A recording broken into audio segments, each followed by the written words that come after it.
आपने ये 5 साल में बल्कि 10 साल में आपने दिखा दिया। मगर अब सुन लो समाजवादी के दल्लो, सुन लो मेरी बात को। कल तक तुम कहते थे कि कोई विकल्प नहीं है, कोई अल्टरनेटिव नहीं है। अब विकल्प के तौर पर एक मर्द मुजाहिद की पार्टी आपके दरमियान में लड़ेगी आपके लिए इंशाअल्लाह। तो मेरे साथ हाथ उठाकर नारा लगाइए, नारे तकबीर, नारे तकबीर, नारे तकबीर, नारे तकबीर। अस्सलाम वालेकुम व रहमतुल्लाहि व बरकातहू। अपने वोट के इस्तेमाल करके उत्तर प्रदेश में मजलिस का जो पैगाम है, मजलिस की जो कोशिश है कि यहाँ पर मुस्लिम अक़लियत को सियासत में उसका हिस्सा मिले, ये लड़ाई मजलिस की मेरे अजीज़ दोस्तों और बुज़ुर्गों हिस्सेदारी की लड़ाई है।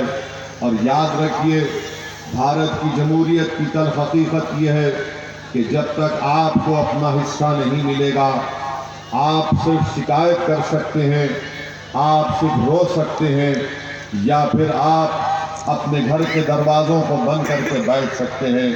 मगर अगर आप इज़्ज़त के साथ ज़िंदगी गुजारना चाहते हैं, अगर आप बग़ैर खौफ के अपने मसाइल और अपनी आवाज़ को उठाना चाहते हैं, तो मेरी आपसे गुजारिश है मेरे अजीज़ दोस्तों और बुज़ुर्गों कि अपनी एक सियासी क़यादत को बनाइए, अपनी एक नेता को बनाइए, अपने मसाइल को हल करिए। पिछले 60 साल से आपने मुख्तलिफ सियासी पार्टियों को वोट दिया, आपने कांग्रेस का साथ दिया, आपने चरण सिंह की लोकदल का साथ दिया, आपने मुलायम सिंह का साथ दिया, आपने बहुजन समाज पार्टी का साथ दिया। मेरे अजीज दोस्तों और बुजुर्गों, मुझे आज आप कहने की इजाज़त दीजिए कि आपने सबका साथ दिया, मगर 60 साल में आपने अपने खुद का साथ नहीं दिया। असदुद्दीन ओवैसी उत्तर प्रदेश की सरजमीन को अपनी शोहरत में इजाफा करने के लिए नहीं आया है। मैं यहाँ पर अपनी अना की तस्कीन के लिए नहीं आया हूँ। मैं यहाँ पर अपनी तकारीर के ज़रिए आपसे वाहवाह हासिल करने के लिए नहीं आया हूँ। मेरे अजीज़ दोस्तों और बुज़ुर्गों, मेरे गयूर नौजवानों, मेरी इज़्ज़तदार माँ और बहनों, मेरे दिल का हाल मेरा अल्लाह जानता है। मैं अगर यहाँ पर आया हूँ तो आपको नेता बनाने के लिए आया हूँ, आपकी हिस्सेदारी की लड़ाई लड़ने के लिए आया हूँ। आपको मान सम्मान मिले, आपकी जान की कीमत और आपकी ज़िंदगी की अहमियत दुनिया को मालूम हो जाए। मैं ये काम करने के लिए और मेरे तमाम मजलिस के रुफ़ा यही काम करने के लिए आए हैं। तो समाजवादी पार्टी से पूछो, बीएसपी के नेताओं से पूछो, कांग्रेस के बड़े बड़े लीडरों से, पार्लियामेंट का रिकॉर्ड उठाकर देखो कि उस कानून के खिलाफ अगर किसी ने मुदल्लल तरीके से संविधान को सामने रखकर, गांधी के पैगाम को सामने रखकर, अगर किसी ने मोदी के 300 एमपियों के सामने CAA का कानून, मुसलमानों को स्टेटलेस बनाने का कानून बनाया जा रहा था, किसने बीजेपी के 300 एमपियों के सामने कहा कि जिस तरह गांधी ने उस वक्त के सफेद फार्म हुकूमत के कानून को फाड़ा था, आज असदुद्दीन ओवैसी भारत के उन तमाम लोगों की तरफ से जो अम्बेडकर के संविधान को अपने दिल से लगाते, मैं इस कानून को फाड़ता हूं। बीजेपी के 300 एमपी खड़े हो गए और कहा कि तुम कैसे फाड़ सकते हो? तो मैंने कहा यह कागज का टुकड़ा है, यह कानून नहीं है। ऐसे कोई कानून को हम नहीं मानते जो भारत के संविधान के खिलाफ जाता है। मजहब की बुनियाद पर तुम मुसलमानों को भारत की शरीयत से कुछ महरूम करना चाहते हो, तो हमने कानून को फाड़ा, एहतजाज किया। क्या किया समाजवादी पार्टी ने, क्या किया बीएसपी ने, क्या किया कांग्रेस ने? कानून मुझे हमारे मुल्क से बेदखल करने के लिए बनाया जा रहा था। आज मजलिस पर इल्जाम लगाया जाता है कि मजलिस इत्तेहादुल मुस्लिमीन फिरका परस्त पार्टी है, मजलिस फिरका परस्ती को बढ़ाती है। मैं आपको बताना चाहता हूं कि जब 2019 जून में अमित शाह ने बीजेपी की सरकार की तरफ से कानून लाए, जिस कानून का नाम वो मनहूस काला कानून है, उसका नाम यूएपीए है। अमित शाह ने कानून में तरमीम करके कह दिया कि दिल्ली में बैठा हुआ एक एनआईए का इंस्पेक्टर असमोली में कोई भी शख्स को टेररिस्ट घोषित कर दे सकता है बगैर कोर्ट के फैसले के। किसने उस कानून की तायीद की? समाजवादी ने तायीद की, कांग्रेस ने तायीद की। बताइए किसने उस कानून के खिलाफ वोट किया? किसने? बीजेपी के 300 एमपी हैं, मैं जानता था, मैं ये जानता था कि मेरे मुखालिफत में वोट देने के बावजूद भी कानून पास हो जाएगा, मगर मैंने बीजेपी के इस काले कानून के खिलाफ वोट इसलिए दिया ताकि 100 साल के बाद जब तुम में से कोई नौजवान पार्लियामेंट में जाएगा तो वो शिकायत तो नहीं करेगा। किसी से हमको फोन करके कहा कि ओवैसी भाई को सलाम बोलो, उनके बोलने से मेरा टिकट कंफर्म हो गया। चलिए कुछ तो फायदा हुआ आपको, कुछ तो फायदा हुआ, मगर ये बताने के लिए कह रहा हूं कि आप अगर शऊर बेदार हो जाएगा तो आपकी ताकत का आपको अंदाजा नहीं है। उत्तर प्रदेश में मुसलमान 19% हैं और आपको मालूम मेरे अजीज दोस्तों और बुजुर्गों, 71% मुसलमान ऐसे हैं या फिर 15 साल के अब ज्यादा 70% मुसलमान ऐसे हैं जो प्राइमरी लेवल तक तालीम हासिल नहीं किए। आप बताइए कि आपके 415 गांव हैं असमोली में, कितने इंटर कॉलेज खोले गए। मोहतरमा विधायक को माशाल्लाह मैं उनको मुबारकबाद देता हूं, पिंकी यादव को, कि आपने असमोली के मुसलमानों को और दलितों को बता दिया कि आप सिर्फ यादवों का काम करती है, मुसलमान और दलित का काम नहीं करती है। आपका शुक्रिया।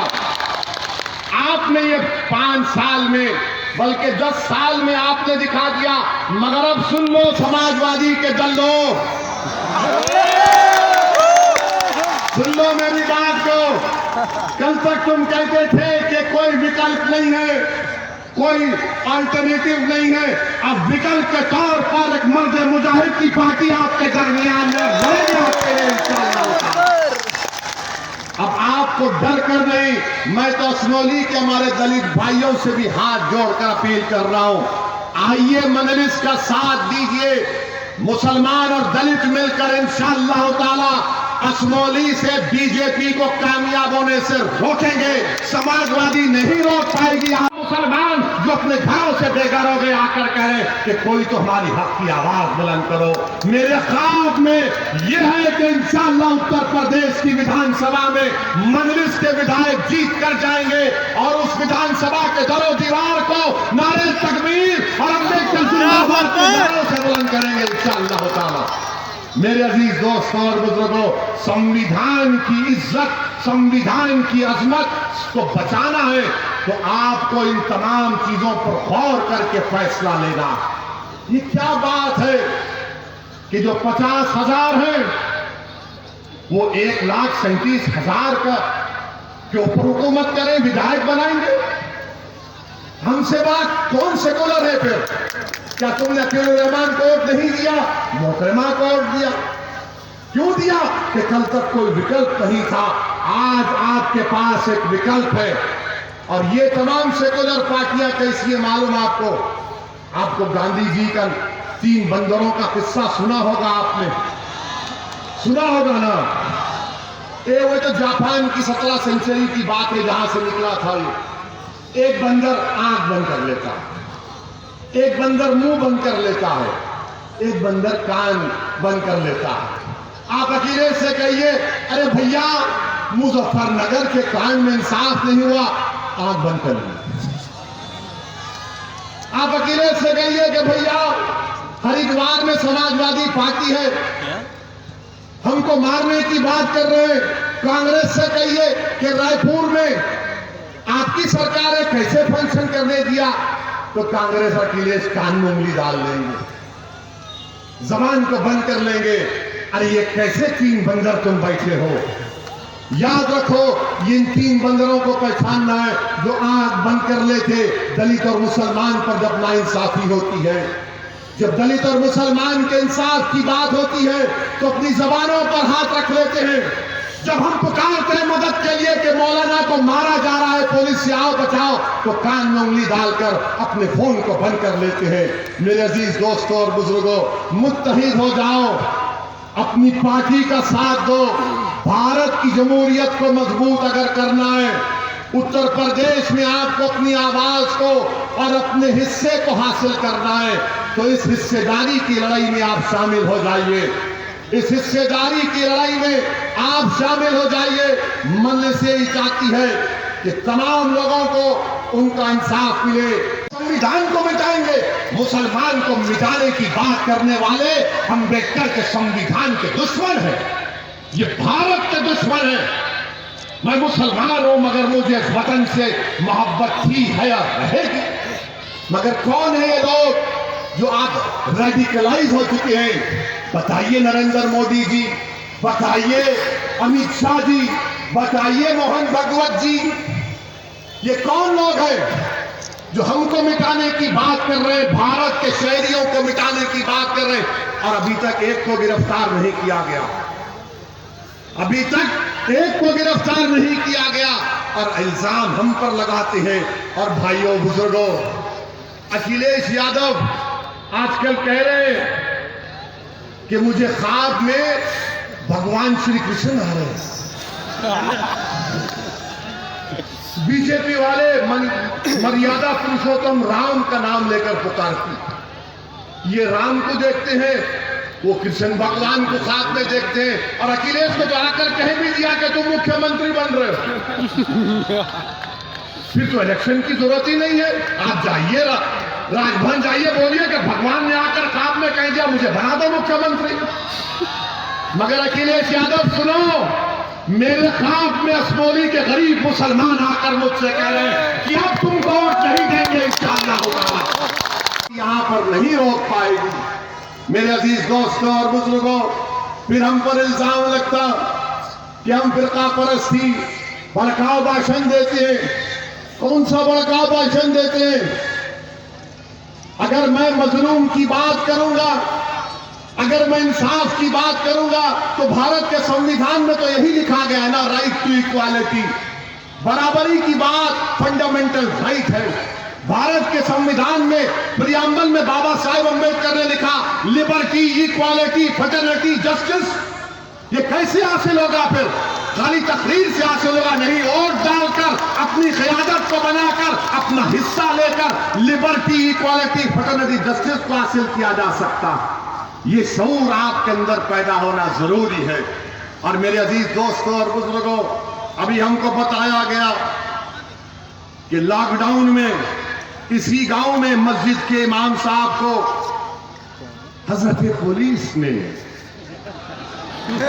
मोहब्बत से बोलते हैं, हजरत पुलिस ने इमाम साहब को जोतकोप किया, मारा। मोहतरमा विधायक को फोन गया तो उन्होंने कहा मैं कुछ नहीं कर सकती, मार खाओ, मैं कुछ नहीं कर सकती। जब हमारे बुजुर्ग पर लाठी पड़ रही थी, उनको जोतकोप किया जा रहा था, मारा जा रहा था, जब आप ऐसे वक्त में मदद करने नहीं आए, अब चुनाव आएगा तो बोलेंगे दे दो बाबा अल्लाह के नाम पे हमको। क्लासिफाइड भिखारी है ये लोग, दे दो बाबा अल्लाह के नाम पे, दे दो सेकुलरिज्म के नाम पे, दे दो बाबा, बाबा दे दो हमको, हमें छोड़ दो, माफ कर दो, आपके पैर छूते हैं। और मुसलमान जज्बाती है, वो देख के बोलेगा यार, आंसू निकलता है ना, हमको जज्बात में आ जाते हैं। माशाल्लाह से इतना गोश्त खाते हैं कि जज्बाती हो जाते हैं। और खाना भी चाहिए, प्रोटीन, ताकत बनती है। देखा तो को है नहीं बाबा, ना ये मुख्यमंत्री बाबा देते, ना वो हमारे प्रधानमंत्री मोदी जी देते। मगर जज्बात होश के साथ, जज्बात अपने औलाद के साथ, जज्बात अपने मुस्तकबिल के साथ, जज्बात इन नाइंसाफी के खात्मे के लिए जज्बात में आकर जालिम का साथ नहीं देना, जज्बात में आकर उसका साथ नहीं देना जिसने आपका इस्तेसाल किया, जज्बात में आकर उसका साथ नहीं देना जिसने आपको खिलौने देकर आपकी पीठ में खंजर घोंपा। जज्बात के साथ अपनी पार्टी मंजिल को कामयाब करिए, ये सही जज्बात है।